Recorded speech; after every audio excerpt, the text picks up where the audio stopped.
Europe 1. Le grand direct des médias, Thomas Joubert. Le fait média du jour, c'est donc cette guerre annoncée entre TF1 et France 2.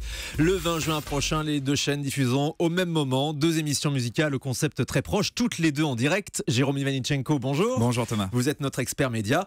Un match donc sans précédent sur le ring des grilles des programmes.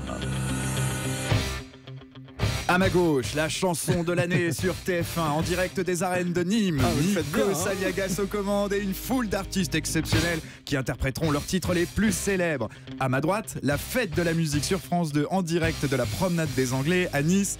Patrick Sébastien aux manettes et une foule d'artistes exceptionnels qui interpréteront leurs titres les plus célèbres. Samedi 20 juin, c'est donc effectivement un combat sans pitié que se livreront TF1 et France 2. Un match spectaculaire entre deux émissions qui auront beaucoup de similitudes sur la forme. On découvrira sur les deux chaînes des performances d'artistes en live. Seule petite différence, sur la une, il s'agira de récompenser la chanson qui a marqué le public cette année, de trouver un successeur à Christophe Maé, victorieux l'an passé, ou à Garou, sacré fin 2012, tandis que sur France 2, ce sera plutôt la grosse fiesta. Reste que ces deux programmes semblent tout de même susceptibles d'intéresser exactement les mêmes téléspectateurs. Grosse fiesta avec Patrick Sébastien, évidemment. Cette situation, donc, c'est le résultat d'un choix surprenant de la part de France 2. Expliquez-nous. Oui, l'année dernière, TF1 a décidé de programmer la chanson de l'année mi-juin pour éloigner ce programme des Energy Music Awards qu'elle diffuse mi-décembre, dont le concept et la mécanique sont relativement similaires. Et elle avait donc annoncé sa soirée du 20 juin prochain depuis plusieurs semaines. Et si on se retrouve donc dans cette situation ce matin, c'est du fait de France 2 qui a voulu anticiper la fête de la musique,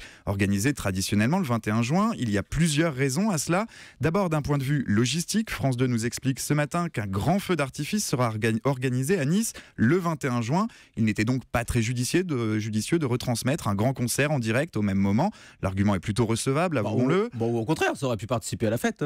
Oui, ou brouiller un peu les prestations des artistes. Bon, pourquoi pas. Il y a une histoire de calendrier aussi. Le 21 juin tombe un dimanche cette année. Cela semblait logique aux équipes de programmation de la chaîne de la transférer sur la case habituelle des divertissements, qui est donc le samedi soir. Enfin, un peu plus surprenant, le Figaro donne ce matin un argument avancé par la société de production de la fête de la musique de France 2.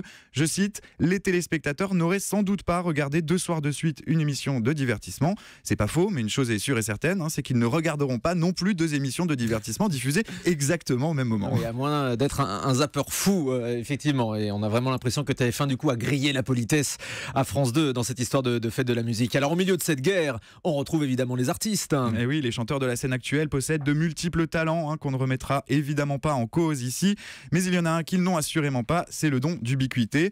2 émissions musicales en prime time, très exposées et toutes les deux en direct. Ça promet donc un sérieux mal de crâne pour les maisons de disques qui vont devoir trancher et décider où envoyer leurs artistes. Un véritable choix cornélien.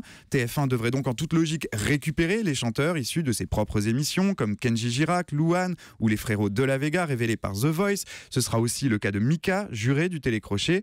La Une nous confirme aussi ce matin les présences de Zaz, de Calogero ou de M. Pokora.